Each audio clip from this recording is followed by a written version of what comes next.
owuliriza program Munna wano ku radio Buddu.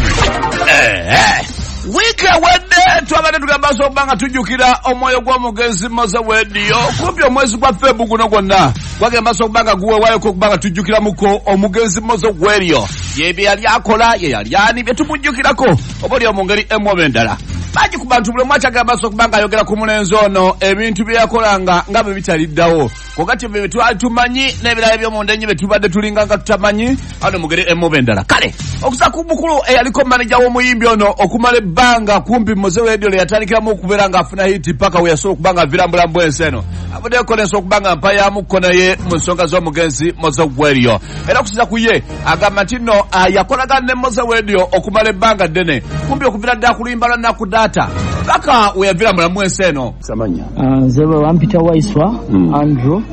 yali promotion manager wa Radio Wizo okuva Nakudata oba paka we yafiira.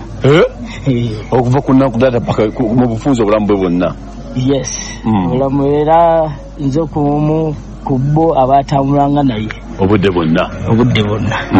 Yeah. Okay. Angogyeko ekyo biki byosinga okubeera nga toyinza beera ku radio? Moze nina bingi kubanga okukola naye gwali mukisa.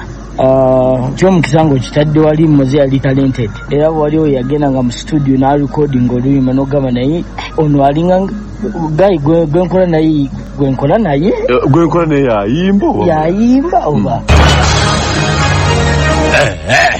Okusa kwa Iswa agamba nti yawangala ne Moze Wedio era yakola ebintu byali biyitirivu nnyo naye kimu ku kyatali yerabira lwetwalo yagula ku Wizkid. Wayo ebintu besiterabira nga moment ya Wizkid. Wayo Moze yavuma Wizkid. Yes, yavuma Wizkid omu Nigeria. Najja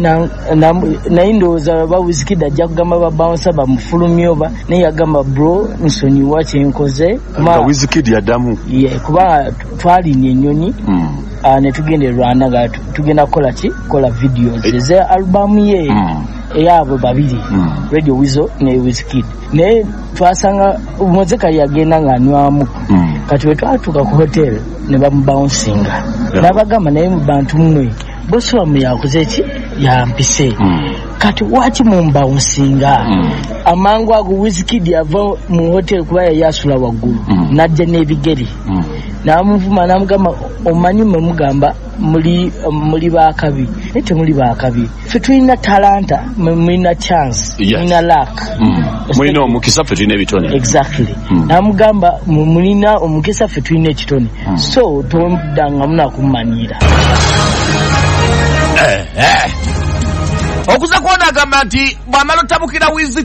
Wizkid amaliriza akaba amaziga gali mayitirivu nnyo paka legamba okuba nga yabye ekyaba n'agamba nti nno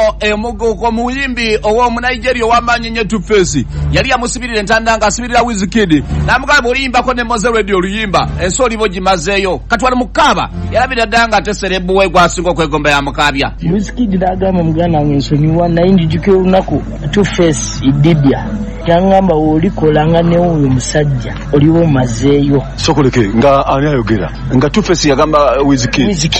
Two-Face yamugamba wolikola n'omusajja gwe bayita radio oluyimba oliba era njijukira twali tukola album ye ya Don't Cry ne Beyonce Jay-Z.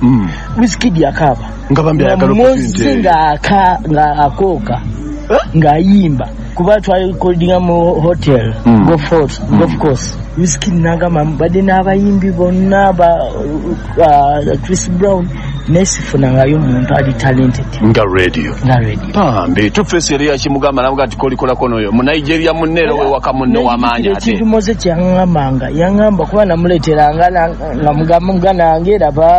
batogerako nagamba muganda wange ebibireke gwe you are working with the best okola n'omunene okola n'ow'amaanyi era nagenda obiraba ne mu kufa kwe natuuka nengamba kituufu omusajja ono yangamba nkola nani n'asinga. Waiswa Andrew ng'omu ku bakulu abawangala ennyo ne Moze Wedio kyampaliriza nnyo okubanga ngebaza okubanga mubuuza kuba bangi ku bantu bagamba nti no omugenzi bwe yafa ennyimba ze yali akakola ezisinga bad bands be abala ne beetundira kokati nabo abamu bo olwaziwulira bwe babanya nti ono akutuse bo bakanya kwongerayo manju kati batandise ozita n'ogera nga baziguza abayimbi ab'enjawulo ne bafuna ssente kino kye kyampaliriza okubuuza wayiswa ebyaddala Moze Radio ennyimba ze zabulirawo era zabangawa ku kyennyimba njakiddamu wendi Moze yalina love yalina obwagazi bw'okukola ne baproducer ab'enjawulo kuba abaproducer ab'enjawulo mulina tachi ye kati twagenda nga tugambe Arua Moze agamba ngagamba bapromota muntu aleko mu studio mpulira namu vibe mpulira njaga kuyimbako nano abagayi kati ffe tetumanyi agreement yaliwo wakati wa Moze n'ababe yakolanga nabo nebe yakolanga ba producers kati tosobola kujja n'ogamba wati wafulumya oluyimbo lwo kuba tomanyi agreement tomanyi oba yamusasula tomanyi oba yamuwa akayimba tomanyi oba yamugamba waayi kankola oluyimba nja lutunda osegera so waliwo eyo gap wetuvayo ne tugamba gwe wabba oba toli sure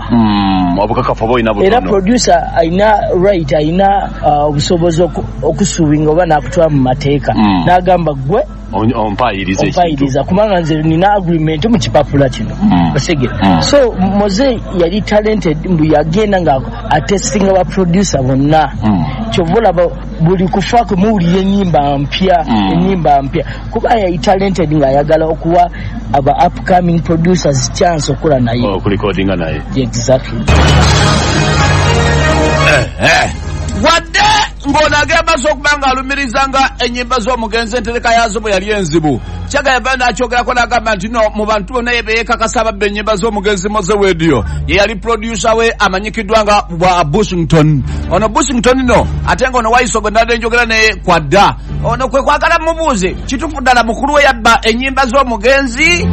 oba ate bwe twagenda Moze yagenda okufa Bush baali bagenzi ne Jeff however mu period eyo Bush yagenda n'asayininga Lydia Jasmine era Moze yakolerako Lydia Jasmine ennyimba eziwera otegeera ezimu tezinakukola ki bagamba mu butabo kankugambe Moze yainspiringa abantu bangi yakwata ku bantu bangi era ne kati industry yagivaamu emyaka 5 naye abantu bakyawulira gap eyo osegera kati nze sijja kuba mubi nga nkopya oluyimba lwa Moze kuba mu ennyimba eddoboozi erifaanana lya Moze oba ebigambo ebifaanana kitegeeza mujjukira oyo muyimbi atujjukiza Moze era tujja ne tugamba yakopye Moze singa takikola singa tekola sigamba mu abayimbi bagenda bakoppe osegera kuba Moze yalekawo legasi nga y'omuntu n'abayimbi balina okufuna we ekola legasi yaabwe Moze Radio ayogerwako nga yali omuyimbi omutini ennyo mu saizi naye ng'ate mu kuwakankula entalo n'okwagala okuyomba n'okukyawagala n'abantu ate yali asinga kino kye kyambaliriza okubanga mbuuza ono ebyaddala lwaki Moze Radio yalina obusungu obwali bufaanaganako bwe butyo era nga bangi ku bantu bagamba nti akasunguyira ke kayina ke kamuviirako n'okuvambula mu bwensi eno kati ono kwe kumbulira ensonga lwaki Moze Radio yali munyiivu kati ate ekyo ludda kituufu Moze yalina obusungu wakuba abantu bamwita yeetama abantu nga Moze akeera ku makya n'alaba social media nga bagamba Moze yakubye ono naye nga teyamukubye osegera nina ne incidence Moze kyenjaga okugamba ababuuliza baffe Moze yafa nga tali ku media platform zonna Moze yafa ng'alina akasimu kalinga nga radio call buno bumapesa nga talina smartphone kuba yakeera n'agamba nkoya abantu mu kifo ky'okumpa okundaga obwagazi okumpa omukwano ate ndabira ddala nga banvoola banteeka wansi nagamba n'ogamba nze industry eno entami Uganda entami muganda nkubuulire twagenda e Rwanda show yayiya Kagame nga waliwo gundi Telecom Kagame Moze yayimbidde Kagame njijukira bayita njerabidde Tigo something naye batulinda okuva ku airport nga tulinga bakabaka wano tewuli love muganda wange twagenda ne Kenya twagenda n'engamba banaye muganda wange ono gayisita gwe nkola naye nga ne tokkiriza abeera naye South Africa wonna nga bajjula ku nguudo ne bawanika ne bafuuwa nga bakwata ne Uganda flag osege wano wendaga tuwulirizeewo nnyo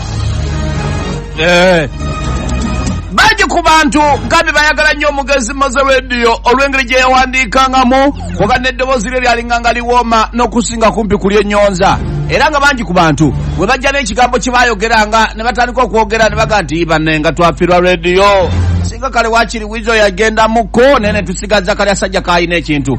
kati okusinza ku manaja Waiswa agamba nti ebigambo bino mu byogera wizo abiwulirira ddala era abangi kumwe abagamba nti wizo yayonoonekala atuka n'okulwaluka mwe mwakireeta kubanga wizo bwalaba ekigambo kino nti singa ye yafa kitegeeza mwagala ave mulamu bwese eno ofunamu kaseera n'olowoozako ku wizo kasokedde nga rediyo afa n'embeera gy'alimu ne bwali simulekanga era wizo akimanyi n'omubuuza tulinga babiri basatu abamubeereddewo wakuba muganda waffe omanyi okufiira omuntu kuba bamoze balinga balongo baafuka balongo nga wizo kyakola ne kato kyalina okukolebwa wasa kyalina okukola nga balongo webali nnyo nga ne watuuka mu studio moze agenda okuyimba wizo nga yeebase wizo agenda okuzukuka n'ateekamu moze agenda okuwulira oluyimba nga tabaddewo nagamba kale muganda wange mbadde ndowooza mbadde ngenda kugamba oyimbe wooti nga wooyimbye osegera kati okufa kwa moze kwakosa nnyo ki wizo kubanga kwajja nga takisuubira osegera so ata going into that depression pain ate n'ekirala bafaani nabo mbanenyamu oludda abamu kubanga bajja ne bagamba singa wizo yafa moze nakola ki n'asigala nawe obeera nga gwe ebigambo bimutuuka alaba social media awo mbadde njasekawo n'ebigambo bya nnaku kuba bw'olaba ku wizo bwafaanana bwena nkubya nangamba muganda wange abantu banjagala nange kufa era muganda wange kyovula batambula ne Kamiliyoni kubanga Kamiliyoni amuteekamu essuubi amuzza engulu Palaso amuzza engulu kubanga basigaza nga ye kati wizo yafuuka muto waabwe osegera kuba wizo mu good life twali tumukolera azini nga tumanyi weakness ze nga tuyamba ne tukola ti ne tuzikavaringa gwenge yabeewangala ennyo n'abantu tulina ku byabugagga bye baaleka oba akasente kasobola okuba nti kayamba ku baana okuyamba ku wizo ko abantu bagamba wizo embeera si nnungi wizo tali bubi kubanga nekyobugagga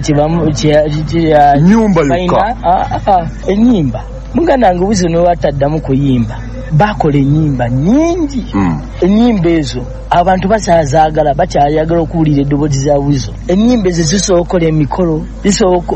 okukola embaga zisobola okukola parties zisobola okukola n'omukufa tezigwako ate nnyingi gwe imagine okuva nakudata nga buli mwaka bakuba hiti ku hiti nga bakuba ennyimba 5 ne bafulumya ennyimba 5 mu mwezi nezikola zonna owuliriza program Munna wano ku Radio Buddu.